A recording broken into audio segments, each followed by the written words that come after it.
Brown paper पर pant cut पजामे की कटिंग करना सीखेंगे। पैंट कट पजामे का measurement full length 40 inch, seat 36 inch, bottom 18 inch. इसी नाप के अनुसार हम पैंट कट पजामे की कटिंग करेंगे। सबसे पहले हम फुल लेंथ निकालेंगे। फुल लेंथ हमारी 40 इंच है, प्लस नेफा टर्निंग प्लस बॉटम टर्निंग। ये पैंट कट पजामा है, इसमें आपको बेल्ट वगैरह का कोई ऐसा नहीं है कि बेल्ट लगानी है, अगर लगाना चाहे लगा भी सकते हो। वैसे इसमें इलास्टिक ही डालते हैं, तो हम यहाँ पर नेफा टर्निंग और बॉटम टर्निंग प्लस करते हैं। 40 प्लस 1.5 प्लस 1.5 43 इंच, जो हमारी लेंथ निकल कर गया है 43 इंच। अब हमें यहाँ पर हिप लाइन निकालनी है। Seat divide by 3 plus 2 inch is equal to 12 inch. 12 inch में हमने प्लस करना है 2 इंच। 12 plus 2 14 inch. 36 को 3 से डिवाइड करेंगे 12 इंच। 12 इंच में 2 इंच प्लस किया, 14 इंच हमारी सीट लाइन निकल करके आई। अब हमें यहाँ पर seat divide bye 12 3 inch, seat divide bye 6 inch, seat divide bye 16 2.25 सवा 2 इंच। ये हमें बैक पार्ट के लिए फार्मूला यूज करना होता है, ये हमें पॉकेट के लिए यूज करना होता है। अब हमें यहाँ पर क्रोच लाइन निकालनी होती है। क्रोच लाइन जो होती है हमारी सीट डिवाइड बाय 12। 36 को 3 से डिवाइड करेंगे, 12 नहीं सॉरी, सीट डिवाइड बाय 3। 36 को 3 से डिवाइड करेंगे 12 इंच। यहाँ पर जो हमारा क्रोच लाइन निकल करके आई, ये क्रोच लाइन है हमारी 12 इंच। 12 इंच में से हम प्लस करेंगे नेफा टर्निंग। जितने भी हम यहाँ नेफा टर्निंग डालेंगे वो हम इसमें प्लस करेंगे।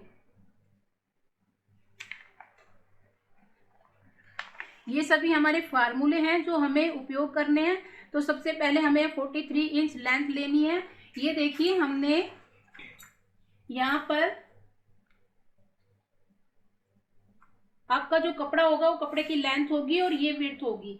ये देखिए यहाँ पर पैंट कट पजामे में आपको क्या करना है, जो हमारी गिद्री की साइड या जो हमारा क्रोच का निशान, क्रोच यानी कि आंचल का निशान लगाते हैं, वो हमारी फोल्ड साइड की तरफ लगाना होता है, और जो हमारी साइड का निशान लगाना है वो हमारे ओपन की तरफ लगाना है। इसीलिए इसका नाम पैंट कट पजामा है। ये पैंट की तरह बनता है। यहाँ पर हमें सिलाई लगानी होती है। जैसे सिंपल पजामा होता है, सिंपल पजामे में यहाँ पर सिलाई नहीं लगानी होती, फोल्ड होता है, सिर्फ गिद्री पर सिलाई लगती है। लेकिन पैंट कट पजामे में साइड में भी और गिद्री की साइड भी दोनों ही तरफ सिलाई लगा के बनता है, तो इसलिए हमने ये ओपन रखा हुआ है। ये देखिए ये ओपन रखा है। यहाँ हमारी लेंथ निकल करके आई थी 43 इंच। फार्मूला मैं बता ही चुकी हूँ आपको, ये 43 इंच हमारी लेंथ निकल करके आई। सबसे पहले हम ओपन साइड की तरफ ये लेंथ का निशान लगाएंगे। लेंथ मैंने यहाँ पहले ही निकाल के रखी हुई है, जितनी हमें चाहिए। यहाँ से टॉप टू बॉटम 43 इंच, ये यहाँ से यहाँ तक हमारी 43 इंच हम लेंथ लेंगे। सीट हमारी निकल करके आई थी 14 इंच। जब कपड़े का ये ध्यान रखना है, कपड़े की जो किनारी होती है, किनारी को छोड़ के निशान लगाना होता है। यहाँ पर कपड़े की जो किनारी है ऐसे, उसको छोड़ करके यहाँ से हम मेजर करेंगे जितना भी हमारा होगा। तो यहाँ से हमने यहाँ पर लेना है 14 इंच। फॉर्मूला हमने जो आपको बताया, सी डिवाइड बाई 3 प्लस 2 14 इंच। ये देखिए ये यहाँ पर 14 इंच लेना है। 14 इंच का हमने यहाँ पर निशान लगा लेना है।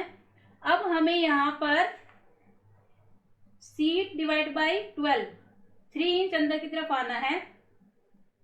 14 इंच यहाँ से यहाँ तक लेना है और 3 इंच सीट डिवाइड बाई 12 अंदर की तरफ आना है। ये अंदर की तरफ आने के बाद ये क्रोच की जो लाइन होगी हमारी यहाँ पर, ये होगी हमारी seat divide by 3 plus NEFA turning. जितना भी हमारा नेफा टर्निंग हम लेते हैं वो हम प्लस कर देंगे यहाँ पर। और ये हमारा क्रोच लाइन हो गया, और ये हमारी हिप लाइन, ये हमारे आसन की हम यहाँ पर सेव करेंगे। बॉटम हमारी जितनी भी होती है, यहाँ हमारी बॉटम 18 इंच है, तो बॉटम के लिए हमें बॉटम का हाफ करना है, प्लस 1 इंच करना है।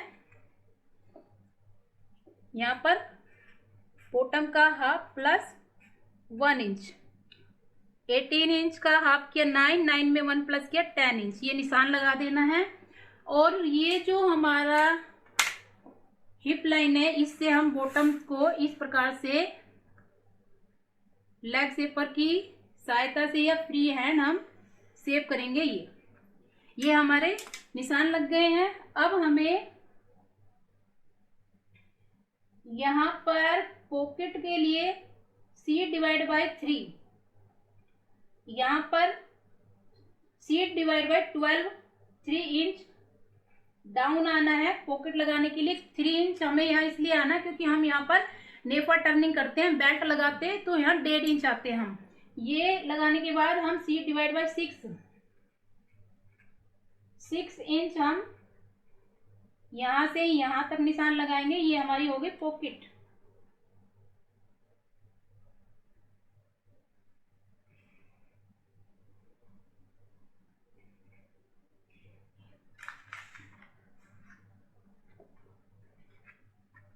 अब आपको ये करने के बाद यहाँ पर हमें बैक के निशान लगाएंगे।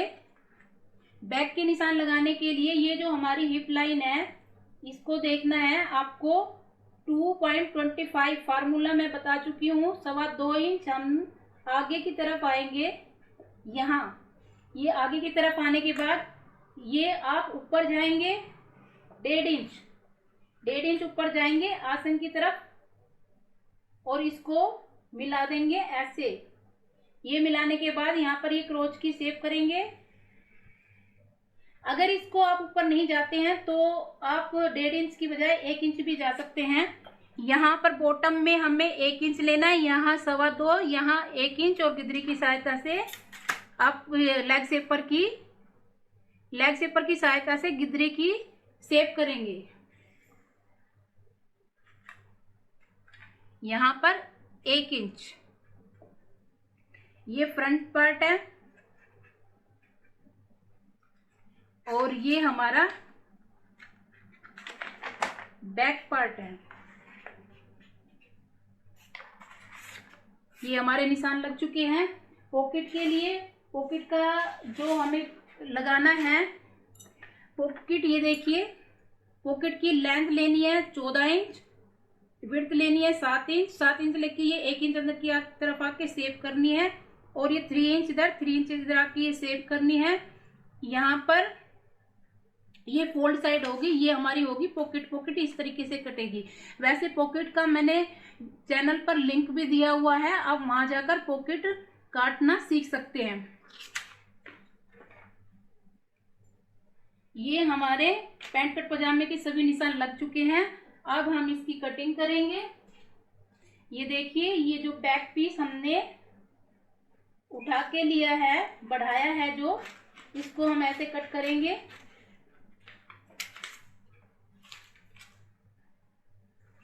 ये कट करने के बाद हम यहाँ बैक क्रोच की कटिंग करेंगे।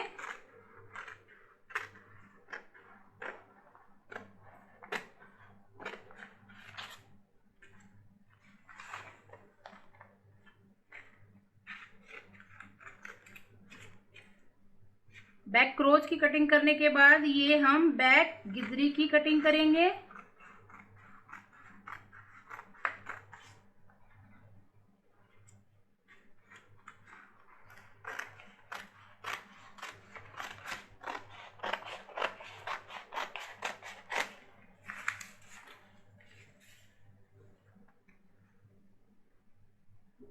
ये हमारे बैक पीस की कटिंग हो चुकी है। अब हम फ्रंट पीस की क्रोच की कटिंग करेंगे। ये देखिए,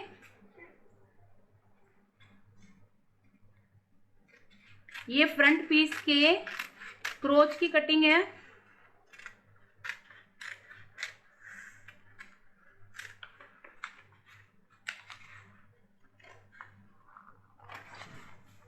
ये फ्रंट पार्ट के गिदरी की कटिंग।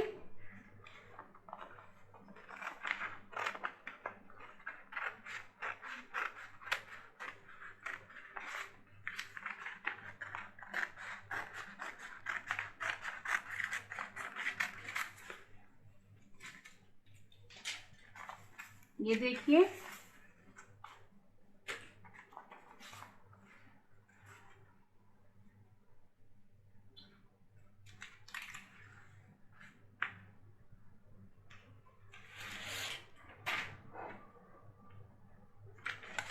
ये देखिए, ये हमारे एक दो पीस हमारे फ्रंट के, और ये एक और ये दो पीस हमारे बैक के। ये फ्रंट और बैक हो गया हमारे पैंट कट पजामे का, और ये इसकी पॉकेट हो गई है। ये हमारे पैंट कट पजामे की कटिंग कंप्लीट हुई।